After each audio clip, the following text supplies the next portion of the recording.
Olá, 18 de dezembro de 2018, as principais notícias desta terça-feira, agora aqui na TV Difusora. Festas de fim de ano, hotéis projetam crescimento na taxa de ocupação no Réveillon e polícia reforça a segurança no centro da capital. Empresários e trabalhadores do sistema de transportes não chegam a acordo, mas demissão de cobradores e aumento de passagem estão descartados. Justiça Eleitoral realiza hoje cerimônia de diplomação dos eleitos em outubro. Comunidade de Cajueiro continua a luta contra a construção de um porto na região e realiza ato em frente ao Fórum Desembargador Sarney Costa. O Bom Dia Maranhão está começando agora.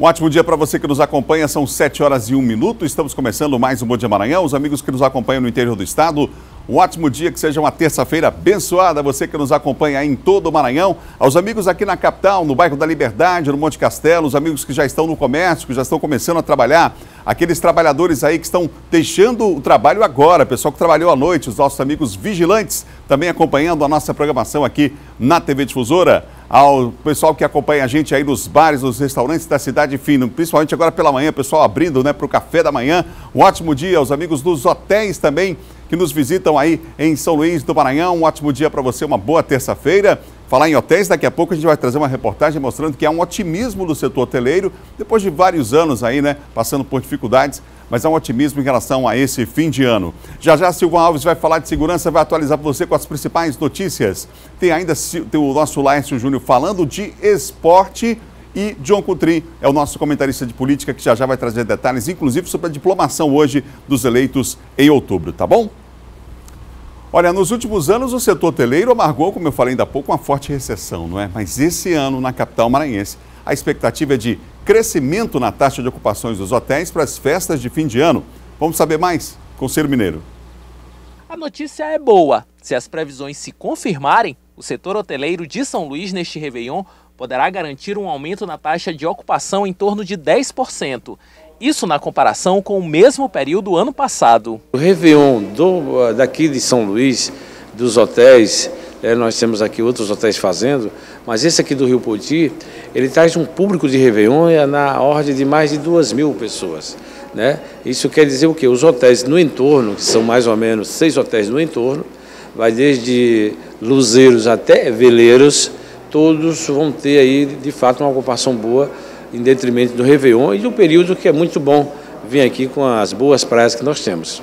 O Maranhão é um estado com uma variedade de atrativos. Na capital tem as praias, o centro histórico, isso sem falar da rica cultura e da saborosa culinária. No interior, a natureza em muitos lugares nos dá a impressão que resistiu todos esses anos intocável, como por exemplo os lençóis com lagoas de águas cristalinas e as cachoeiras de Carolina. Destinos turísticos não faltam. Mas na análise do presidente do Sindicato de Alimentação e Hospedagem, o que precisa é que eles sejam amplamente divulgados para o mundo, no intuito de atrair a atenção de mais visitantes. Se hoje nós estamos com a expectativa de 10%, poderia ser bem maior se houvesse uma programação antes definida. Por exemplo, nós temos os destinos próximos daqui, como Tocantins, Imperatriz, Teresina, Belém, a Baixada Maranhense, são destinos que não têm praia, que viriam para cá e que com o calendário seria programado com antecedência. A expectativa é que hotéis como esse aqui na capital maranhense, localizados à beira-mar, entre os dias 30 de dezembro e 2 de janeiro, tenham uma taxa de ocupação acima dos 90%. Esse será um saldo extremamente positivo para um setor que nos últimos anos amargou a forte recessão. A partir do dia 30 até o dia 2, os hotéis que estão aqui iniciando aqui na Ponta da Areia, até o final do Araçagi, grandes, de pequeno porte, naturalmente vão passar de 90% de ocupação, porque é de fato um chamariz. E hoje você tem uma coisa boa, você tem o entorno de São Luís, os interiores mais próximos, todos estão utilizando a hotelaria, inclusive o pessoal da cidade. Isso é muito bom. Você imagina, você tem um apartamento aqui, frente para o mar e frente para o palco. Ele não quer nem descer. Ele monta seu QG com comas e bebes, com seus amigos, numa festa altamente segura e maravilhosa, com uma boa queima de fogos. Isso é interessante, né? Porque muitas vezes as pessoas aqui do interior do estado, até de São Luís, mesmo aqui da capital, resolvem passar um Réveillon diferente, né? Além da festa, a hospedagem, enfim, mas o resultado positivo é esse, há uma retomada lenta da economia, isso é fato, mas já há uma expectativa grande do setor hoteleiro, portanto, para as festas deste fim de ano. Vamos aguardar aí para ver se realmente essa confirmação, há uma confirmação dessa expectativa aí do setor hoteleiro, não é? Vamos continuar falando de festas de fim de ano, porque com o aumento da movimentação no centro de São Luís, olha, a Polícia Militar deve reforçar o policiamento até o final deste mês. Já é Natal no maior centro comercial de São Luís. O movimento de consumidores deve superar a média diária, que é de 110 mil pessoas, passando todos os dias por aqui. Com tanta gente indo às compras, é preciso tomar cuidados com assaltos ou pequenos furtos, muito comuns nessa época do ano. A dona Juscelene, por exemplo, só anda segurando a bolsa na frente do corpo e não larga nem na hora da entrevista. Desculpa, tá? Eu não sei, já é um costume, né? Dentro do ônibus eu estou segurando. Quando eu venho com uma carteira menor, eu coloco no lugar que o ladrão não olha. Já a Natália não tem a mesma preocupação em andar com o celular. Todo cuidado é pouco, mas é porque é uma ligação importante, sabe? Se me roubarem, eu vou correr atrás do meu celular. O aparelho da dona Alcenir fica guardadinho dentro da bolsa. Porque tem muito assalto, muitas pessoas que tentam não sair para comprar, mas para assaltar, a gente tem que botar para frente. Para orientar os consumidores que frequentam a Rua Grande, policiais militares estão entregando panfletos com dicas de segurança à população. A ação faz parte da Operação Natal Feliz, iniciada no final do mês passado. Mas a ação da polícia não será apenas de orientação. Enquanto durar a Operação Natal Feliz, 54 policiais militares vão estar trabalhando nessa região para dar mais tranquilidade e segurança aos consumidores. Ela iniciou desde o dia 20 de novembro, com encerramento até o dia 27 de dezembro. Então, justamente com um aparato policial a pé, com 54 policiais militares, 4 viaturas do 9º Batalhão, uma viatura do Batalhão Tiradentes e o grupamento de motocicleta, que nós temos também do 9º Batalhão, o Grupo Raio e o Tornado, e mais motocicletas do Batalhão Tiradentes.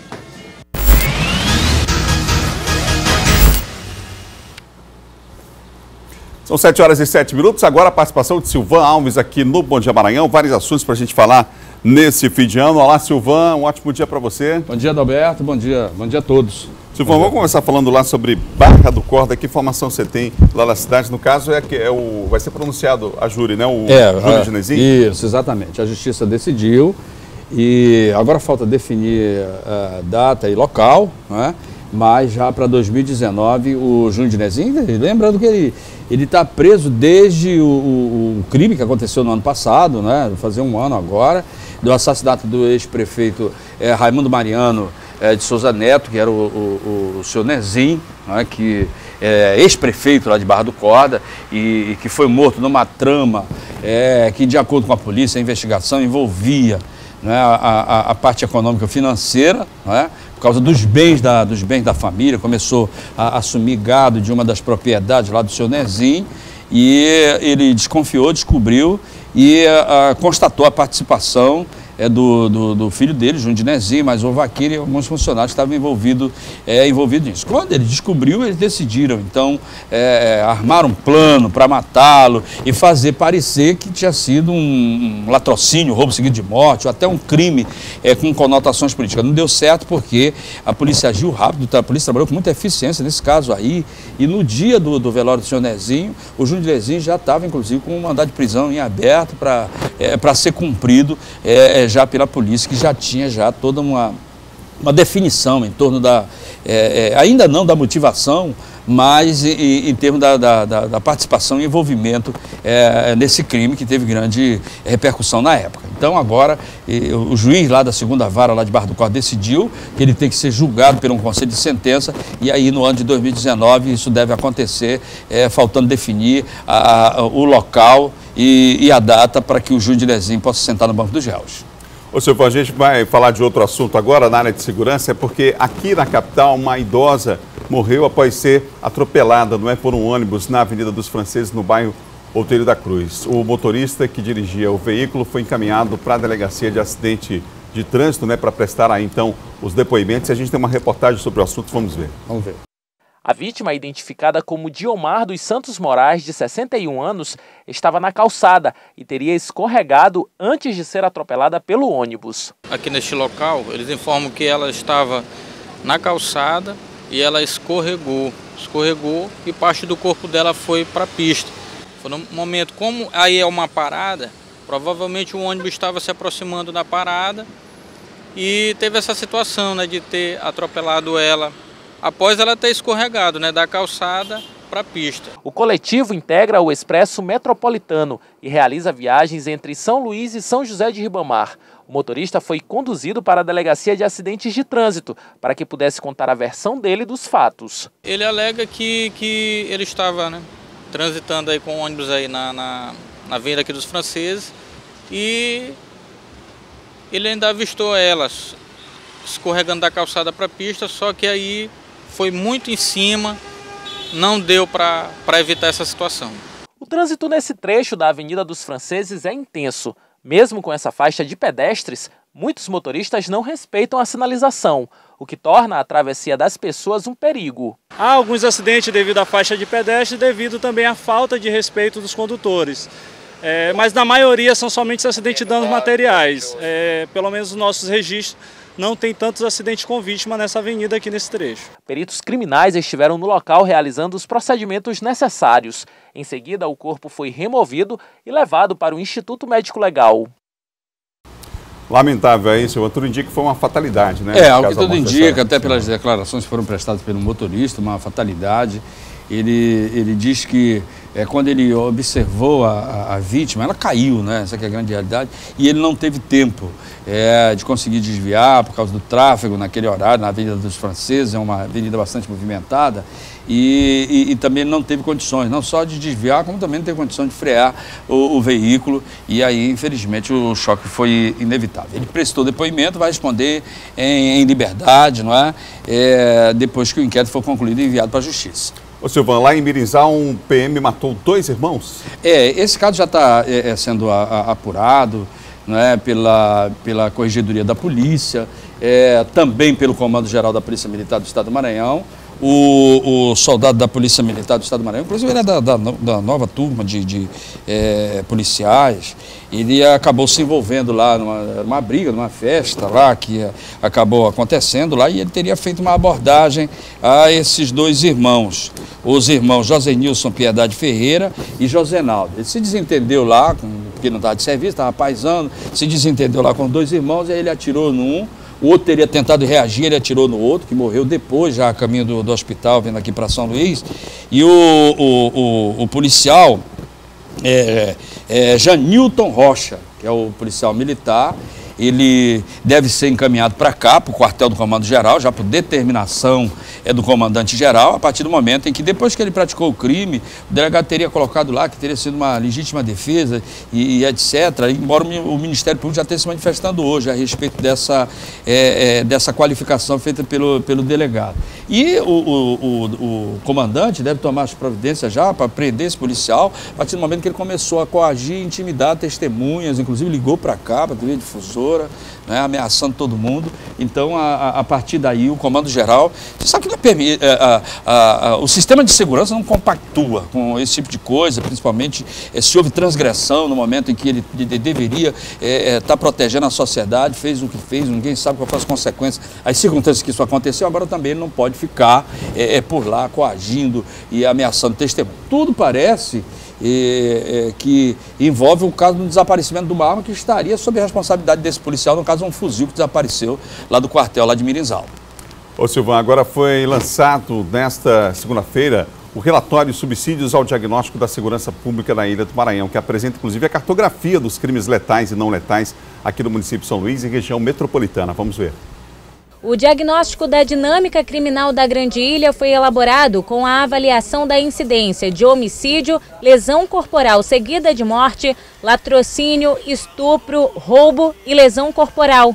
A incidência de crimes violentos letais intencionais diminuiu 49% entre 2014 e 2017 na região.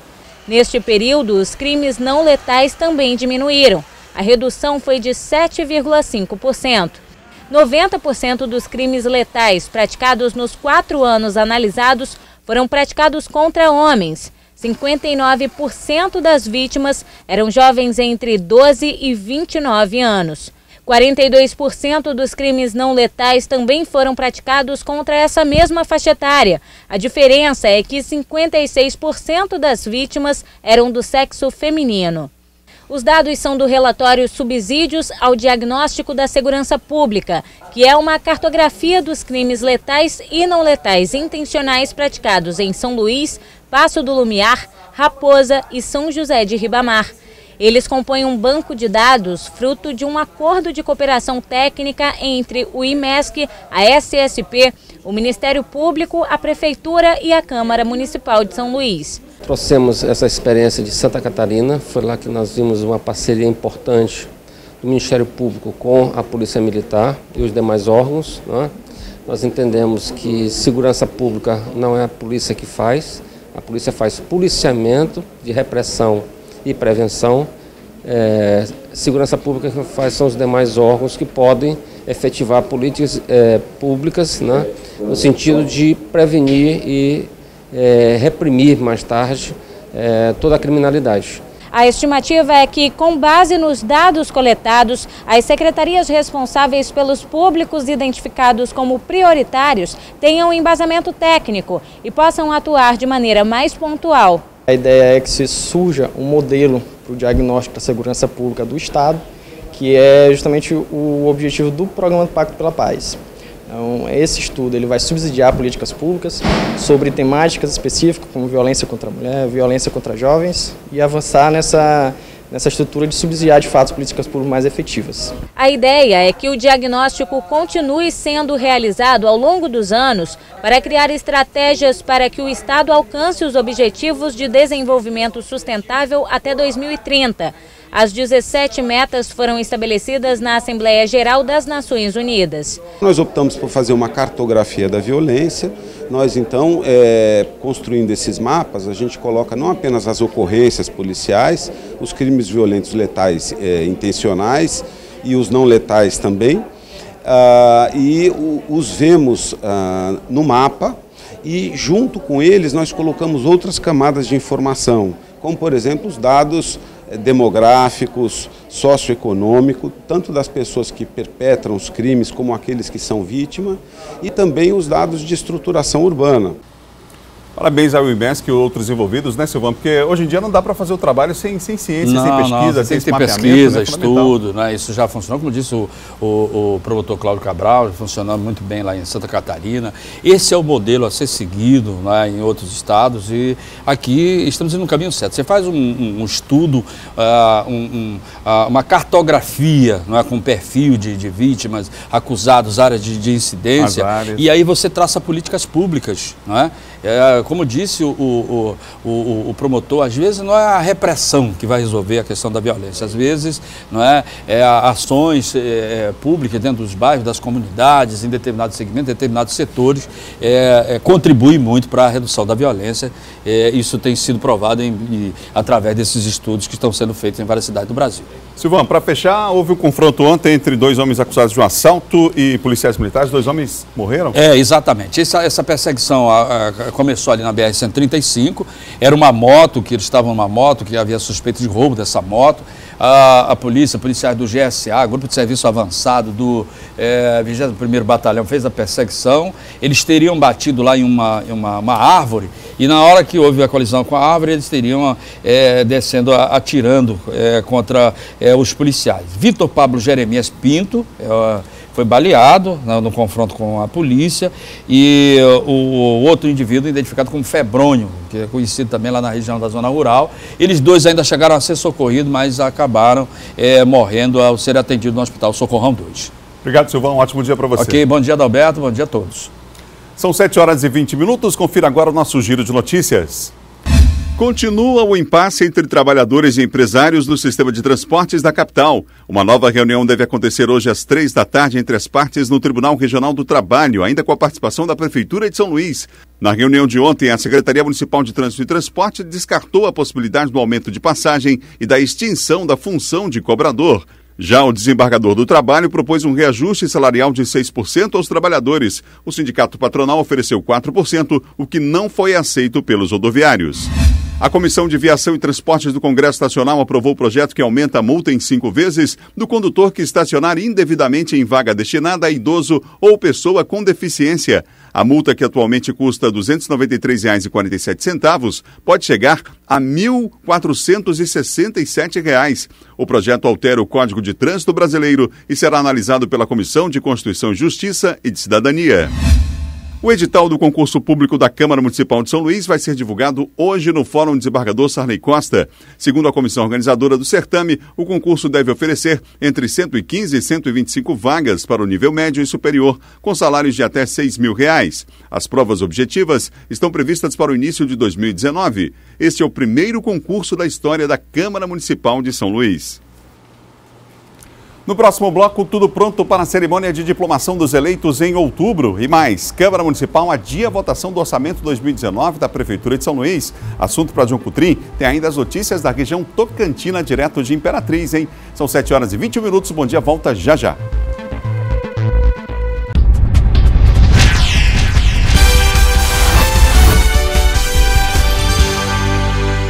São 7h24, 7h24 agora. Um ótimo dia para você que nos acompanha em todo o estado aqui pela TV Difusora. De volta, o Bom Dia Maranhão.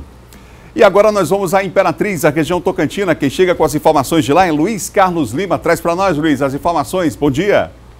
Olá, Adalberto, muito bom dia para você também, bom dia a todos que nos assistem. Olha, ontem completou exatamente um ano que o líder comunitário Luiz dos Santos Silva, mais conhecido como Luiz Preto, foi assassinado na Vila Conceição 2.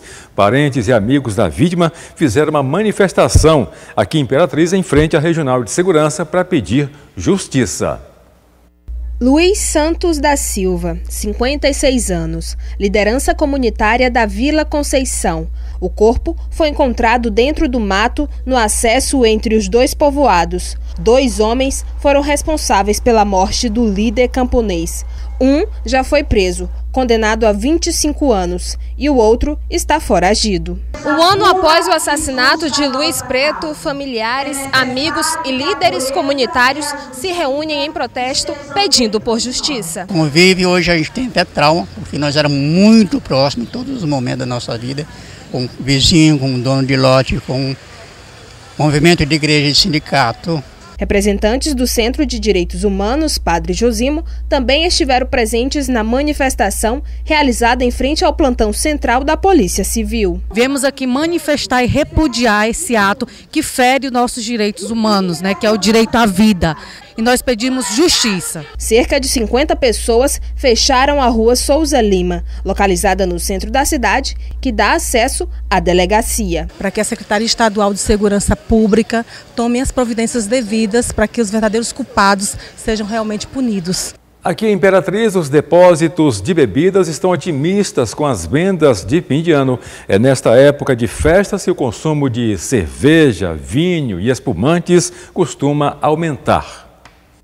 As prateleiras estão cheias e o estoque reforçado nas distribuidoras de bebidas. Nesta aqui tem o kit de tudo que uma festa tem que ter. Temos a mesa, temos cadeira, temos caixa térmica, temos o gelo, temos bebida garrafa, lata. Se depender dos depósitos de bebidas, as festas de fim de ano estão garantidas.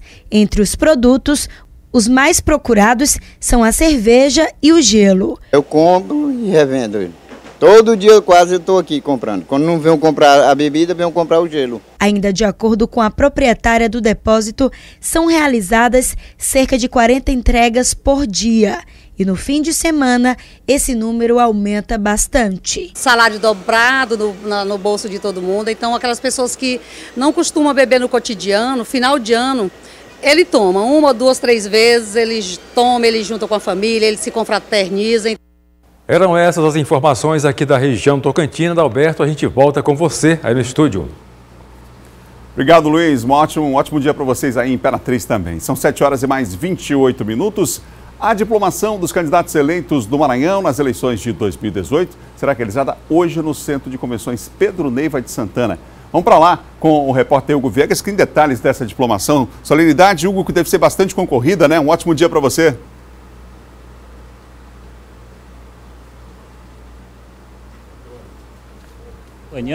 A solenidade começa daqui a pouco, às 4 horas da tarde, aqui no Centro de Convenções Pedro Neiva de Santana. São 98 eleitos, Adalberto, que vão ser diplomados hoje. O governador, o vice, os senadores, os suplentes do senador também, além dos deputados estaduais e federais. Essa é considerada, Adalberto, a última etapa aí desse processo eleitoral, do pleito deste ano, e confirma que os eleitos estão aptos agora a tomar posse. A posse, por exemplo, do governador e do vice está prevista para o dia 1º de janeiro. Então, hoje, às 4 da tarde, aqui no Centro de Convenções, a diplomação desses 98 eleitos no último pleito. Agora, em outubro, são 18 deputados federais e 42 deputados estaduais, Adalberto.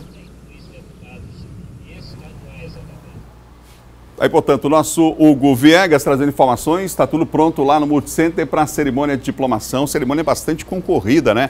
Nesta terça-feira, portanto, daqui a pouco, hoje à noite, acontece hoje à tarde, né, na verdade, essa cerimônia de diplomação dos eleitos. Solenidade, como eu falei ainda há pouco, deve ser bastante concorrida. Nós vamos falar sobre esse assunto, inclusive, com o nosso especialista de política, John Coutrin. Está na hora de falar de política com ele.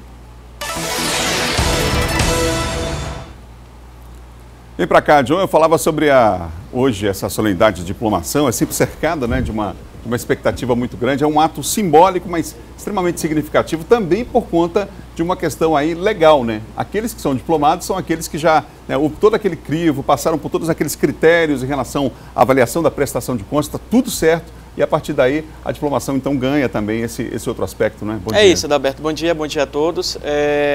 A diplomação é um ato muito importante aí da democracia, como você falou, frisou bem, destacou, porque é como se fosse uma outorga, uma autorização.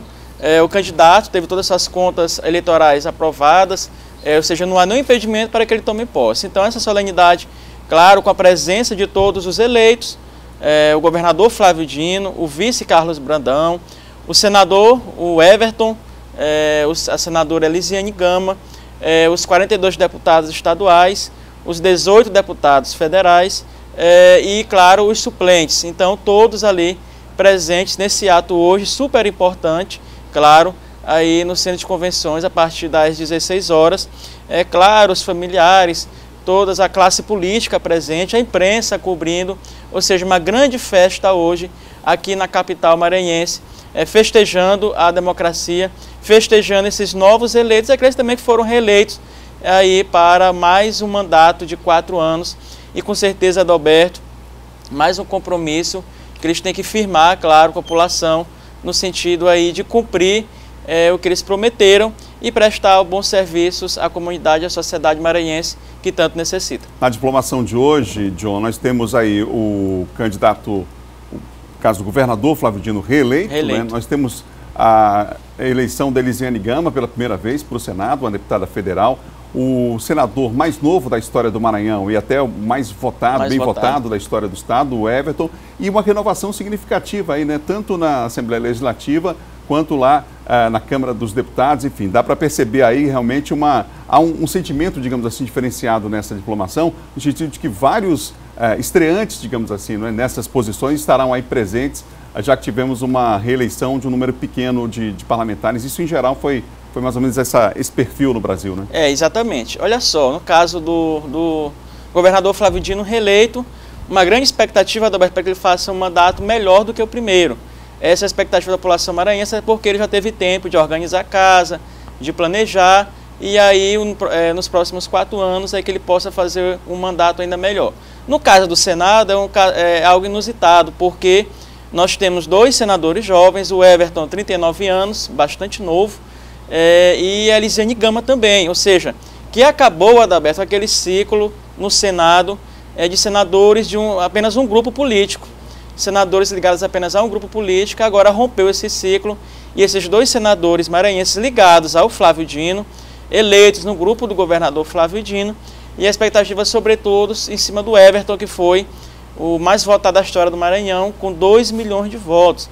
Ou seja, uma expectativa muito grande em relação a ele, ao Everton, para que ele possa ali exercer esses 8 anos de mandato de senador, voltado para aquilo que ele prometeu na campanha, aquilo que ele firmou, o compromisso foi em relação aos trabalhadores maranhenses, aos trabalhadores do Brasil.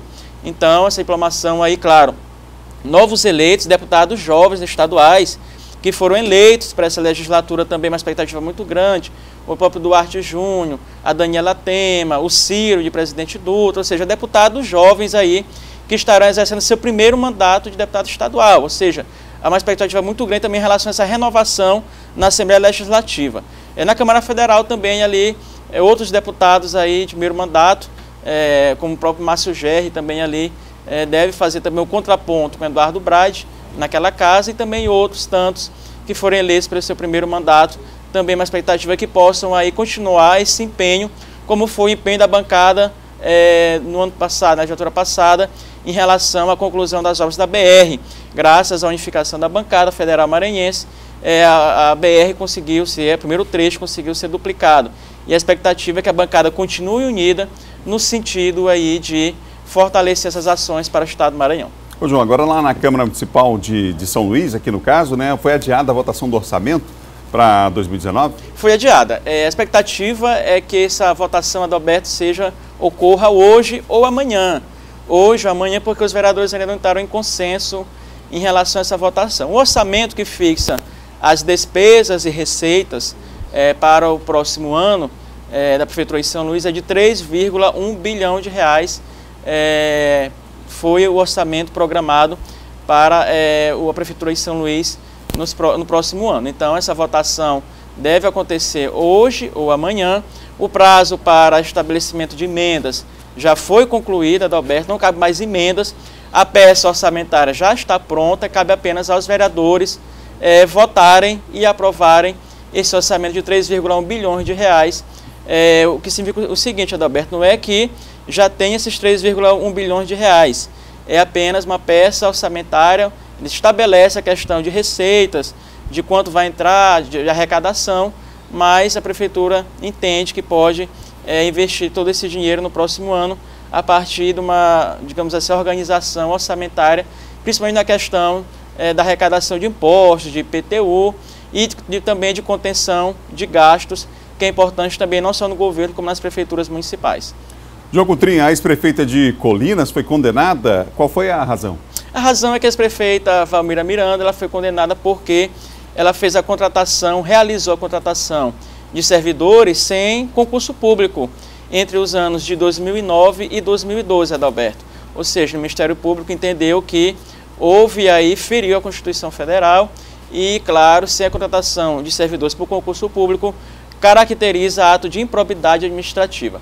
Qual foi a sentença, qual foi, então, a condenação da prefeita? Ela é a atual prefeita ainda de Colinas,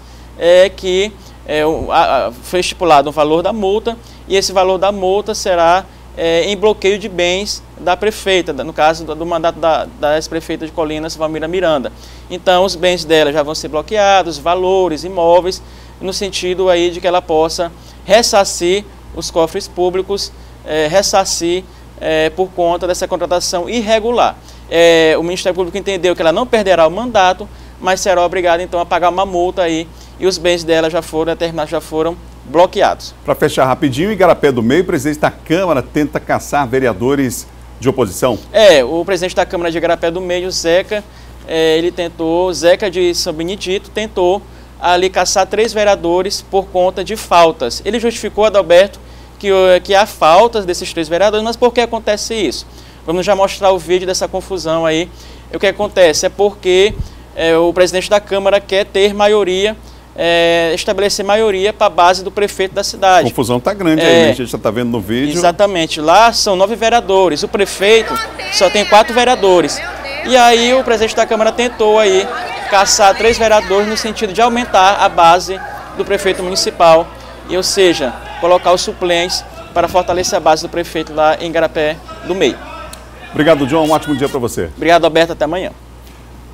7 horas e 38 minutos. No próximo bloco, comunidade de Cajueiro ameaçada pela construção de um porto na região faz ato em frente ao Fórum no Calhau. E mais, você sabia que quem faz tratamento pelo SUS fora do domicílio tem vários direitos? Pois é, você vai ver isso depois do intervalo. E ainda, Fernando Sobral deve deixar o Sampaio para ir para time da Série A em 2019. A gente vai para o intervalo e volta já com o Bom Dia Maranhão.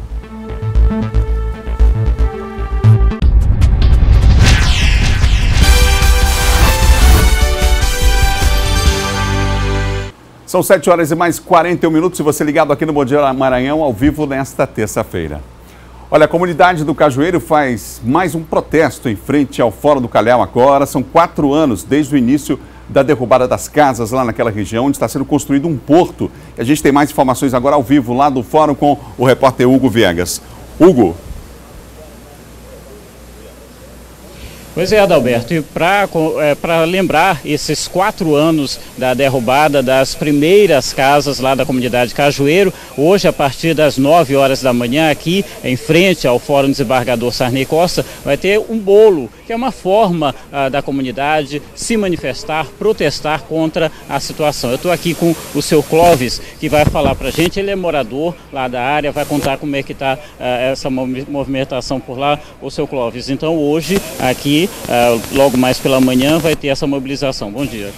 É uma mobilização de lembrar esses 4 anos que até hoje a justiça não tomou providência, quer dizer, são 3 indiciados e até hoje não houve nenhuma audiência, né?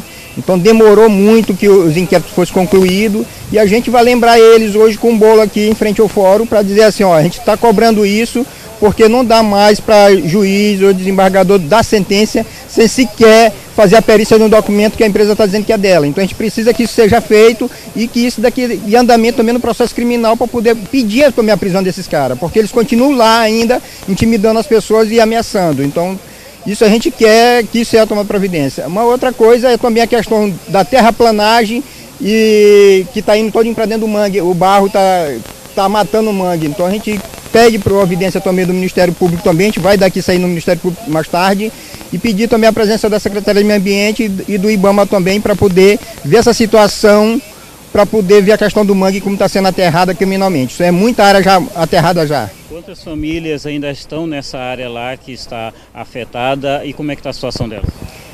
Estão preocupadas, né? Porque a ameaça de ter outras casas derribadas, então há uma preocupação.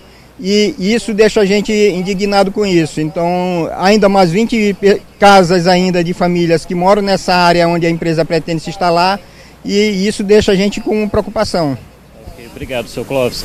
O Adalberto, eu estou aqui também com o Saulo Arcângelo, ele que é da Conlutas, uma entidade que está apoiando as famílias lá. Ô Saulo, situação bastante delicada, né? Bom dia. É uma situação bastante delicada, né? Há 4 anos, né, que teve as derrubadas das primeiras casas, inclusive recentemente, há um mês atrás, mais uma casa foi derrubada no Cajueiro, né? Mesmo a pessoa tendo o título condominial desde 1998, dado pelo próprio governo do estado, pelo ITERMA, mas a população, os trabalhadores do Cajueiro continuam numa situação bastante difícil, porque é um medo terrível, inclusive de amanhecer com sua casa derrubada, né? Além disso, com o processo de terraplanagem, você tem os caminhões passando nas casas, as casas estão rachando, é uma poluição terrível, inclusive crianças passando mal, porque você tem com as máquinas, né, aquela poeira toda, né? Então a comunidade continua resistindo. Aqui é para lembrar,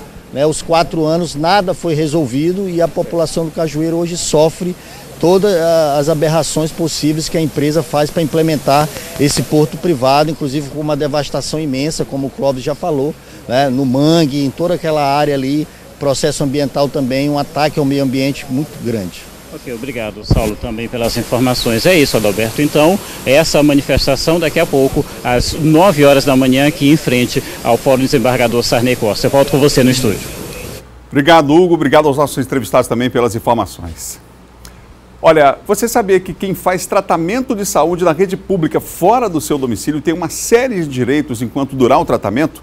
Pois é, o problema é que na prática, muitas vezes, esses direitos não são respeitados. E mesmo quando a lei é cumprida, muitas famílias têm dificuldade e acabam recorrendo a instituições que recebem esses pacientes e familiares que vêm do interior do estado. Vamos saber mais da reportagem de Aniele Pimentel. O TFD só pode ser concedido a usuários do SUS e apenas quando forem descartadas todas as alternativas de tratamento no município de moradia do paciente.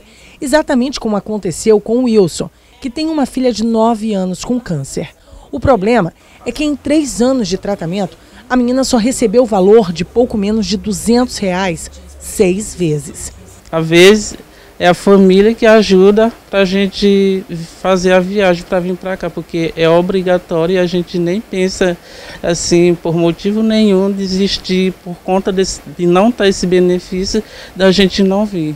Mesmo quando o dinheiro cai todo mês, certinho, existem outras dificuldades. O dinheiro é pouco, a gente vai para o hospital, aí a consulta só é de tarde, aí tem que comprar comida. A gente vem para a rodoviária, é R$60 de nós dois, aí a gente tem que pagar o táxi, é R$20, R$25. E até no hospital a gente paga R$90 de passagem. O benefício inclui despesas como transporte aéreo, terrestre e fluvial, de acordo com o caso, diárias para alimentação e até mesmo pernoite. Mas a realidade é que a coisa não funciona bem assim. A maioria dos pacientes que têm direito ao TFD, principalmente os oncológicos, buscam apoio em casas como essa, que oferecem hospedagem e comida de graça. Ai de seu João se não fosse a Casa de Apoio Antônio Bruno. Ele recebe o TFD, mas mesmo assim tem uma despesa de R$600 por mês. E olha que sua aposentadoria é só de R$950. A despesa só para vir para cá mesmo. Aí eu tiro 250 para a mulher, fazer uma comprinha para deixar em casa para minha família. A Casa Antônio Bruno recebe 80 pessoas por dia, serve mais de 4.400 refeições mês e 80% dos seus hóspedes não recebem essa ajuda. Até mesmo as despesas de óbitos, que também é um direito de pacientes de alta complexidade, quem arca é a associação. A gente acompanha cada um deles, ou todos eles, a gente acompanha, via as datas, a gente orienta, a gente conversa e a gente dá o apoio logístico para eles aqui, para que não falte o necessário para eles lá no hospital e aqui na casa. O que pouca gente sabe é que paciente nenhum precisa passar por tudo isso. TFD é um direito e não favor que o município presta. E se isso não for garantido, a Defensoria Pública pode ajudar. Deve-se requerer à Secretaria Municipal, se houver alguma resistência, pode-se buscar o núcleo da Defensoria Pública do Estado. Prestar as informações e nós adotaremos as providências administrativas, se não der resultado, ação judicial. O doutor Jean tem toda a razão, a Defensoria tem feito um trabalho muito importante, extremamente importante, de orientação, inclusive às famílias, sobre esse direito. Vou repetir a sigla para você, TFD, Tratamento Fora de Domicílio, é um direito que você tem. Se você tem alguma dúvida sobre o assunto, ou precisa mais informações, procure a própria Defensoria, que tem informações a respeito do assunto. Hoje, com a internet, também é possível fazer uma pesquisa sobre isso. Infelizmente, muita gente não cumpre com esse direito que tem as pessoas que fazem, então, esse tratamento fora do seu domicílio. Vamos mudar de assunto? Vamos falar de esporte agora?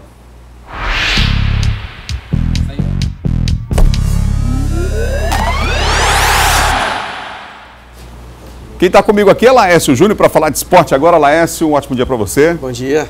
Bom, lá em Caxias está tendo um campeonato aí, é verdade? Mas é campeonato de quê, Laércio? É um campeonato virtual, mas com a mesma emoção, com a mesma empolgação e os lances que chamam a atenção da turma. E isso tem crescido, inclusive, esses campeonatos, essas disputas, esses torneios online têm crescido no mundo virtual, como você falou, atraído, inclusive, muitos patrocinadores, Não, isso gera dinheiro. Tem jogador abandonando, inclusive, carreira de futebol profissional para se tornar jogador de futebol virtual. Foi o caso do atleta brasileiro, do jogador brasileiro que ganhou o prêmio Puskás, lá da FIFA há cerca de 2 anos. Ele é hoje um dos melhores jogadores do mundo no futebol virtual. E um campeonato dessa modalidade de futebol reuniu quase 30 jogadores neste fim de semana em um cinema, que se transformou numa grande arena virtual lá na cidade de Caxias.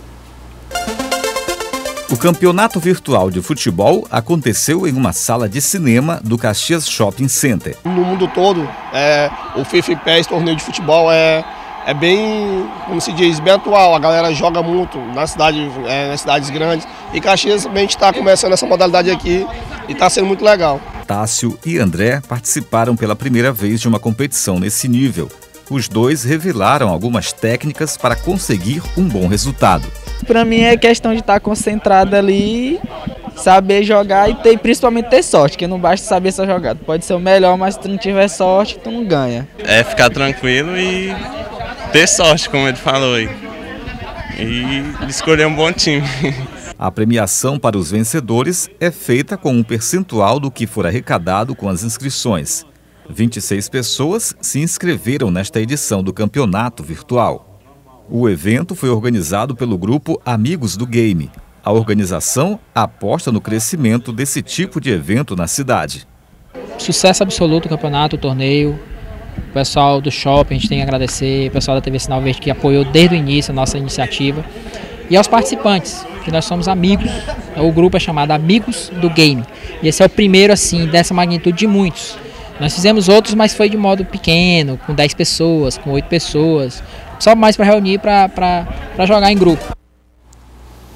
Já foi o tempo que era brincadeira, não é brincadeira legal, não, é sério. Já foi o tempo que a gente gostava de futebol, a minha geração, ia pro futebol de botão, né? Você lembra? E agora não. Agora... Não, e tem um detalhe, você pode jogar com o Ronaldo, pode jogar com o Zico, que são jogadores, as estrelas que você tem, dependendo de quantos pontos você consegue de acordo com os campeonatos que vai disputando, você tem a possibilidade de contratar. E aí você resgata lá o Ronaldo Fenômeno, resgata o Zico, resgata o Pelé, jogadores históricos, clássicos, como são chamados nos jogos e que com certeza reforçam bem as equipes, né, Adalberto? Já pensou um Pelé entrando para jogar no teu time? É verdade. É algo espetacular. Quem sabe num time de game desse aí não pinta de repente um destaque do Sampaio, que a gente viu, um jogador de talento que está saindo agora, está indo para jogar a Série A. Quem é esse jogador? E merece, viu, Adalberto? Merece. Antes de falar quem é o jogador, merece, porque simplesmente é o destaque, o maior destaque do Sampaio Corrêa da atual temporada e também da temporada passada. Eu estou falando do Fernando Sobral. Confira os detalhes. O Ceará não confirma oficialmente, mas procurou o Sampaio para contratar o jogador Fernando Sobral. O meio-campista foi o jogador mais regular do Sampaio ao longo das 2 últimas temporadas. Foi dele o gol do acesso ano passado contra o Volta Redonda em São Luís pela Série C. Na Copa do Nordeste, também fez gols decisivos. Este ano, Sobral balançou as redes 5 vezes. Uma boa média para quem joga mais recuado.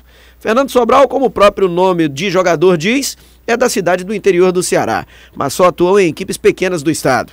Depois de jogar no Atlético Goianiense, veio para ser destaque do Sampaio Corrêa, onde foi campeão maranhense em 2017 e do Nordeste em 2018.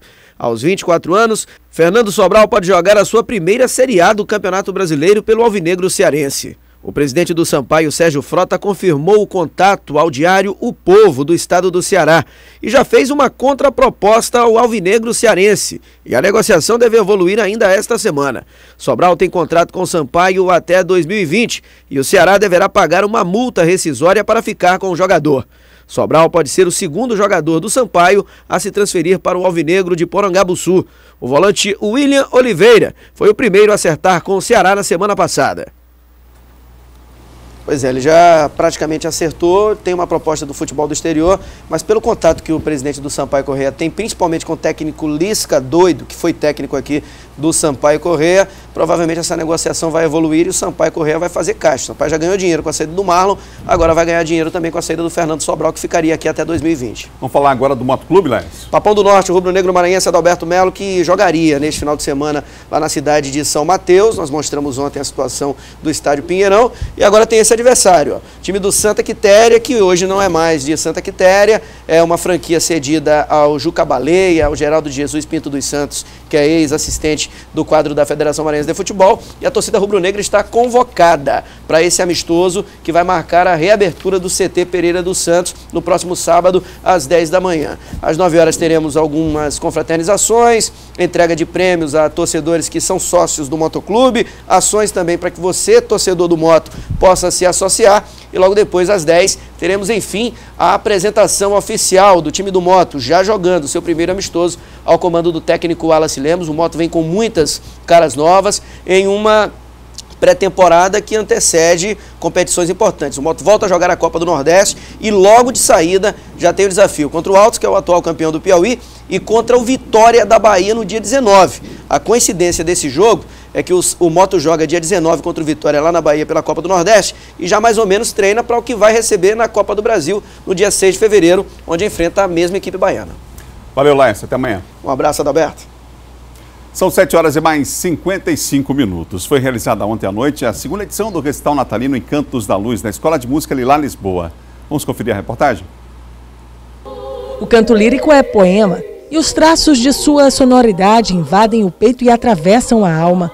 Trazem paz, tranquilidade e bons sentimentos. Assim também é o Natal. O clima de confraternização, a harmonia das pessoas, a expectativa por novos sonhos trazem o melhor dos sentimentos, o amor. E quando conseguimos juntar as duas coisas, o resultado é, na verdade, eu não consigo encontrar nada que possa definir. É inexplicável, uma emoção que transcende a normalidade. Sem nenhum exagero, assim foi a segunda edição do Recital Natalino Encantos de Luz da Escola de Música Lilá Lisboa, idealizado para presentear os ludovicenses e dar oportunidade aos alunos da escola de mostrarem seus talentos. Esse concerto surgiu com o intuito de motivar as nossas cantoras, as nossas alunas de canto lírico, porque elas passam o ano inteiro estudando, então a gente achou que seria interessante montar um espetáculo e nada melhor do que um espetáculo no final do ano com canções de Natal, canções sacras, canções que trazem boas mensagens. Tudo começou com um canto em homenagem a Maria, Mãe de Jesus, acompanhado da batucada de um tambor de caixeira.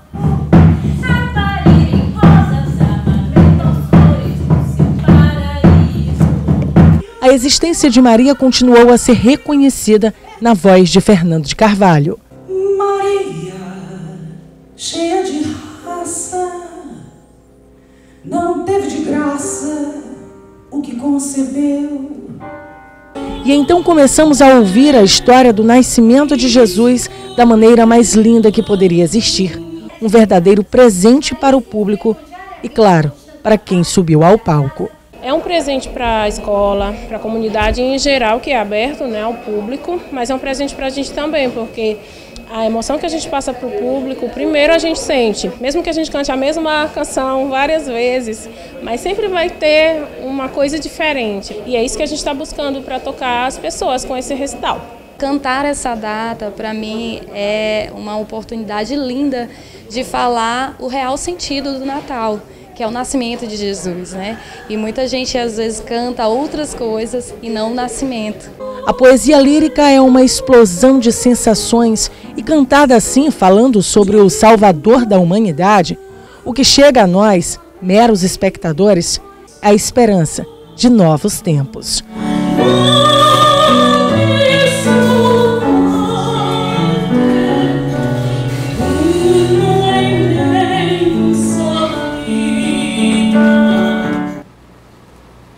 Muito boa a ideia do recital aí na Escola de Música Lilá em Lisboa, né?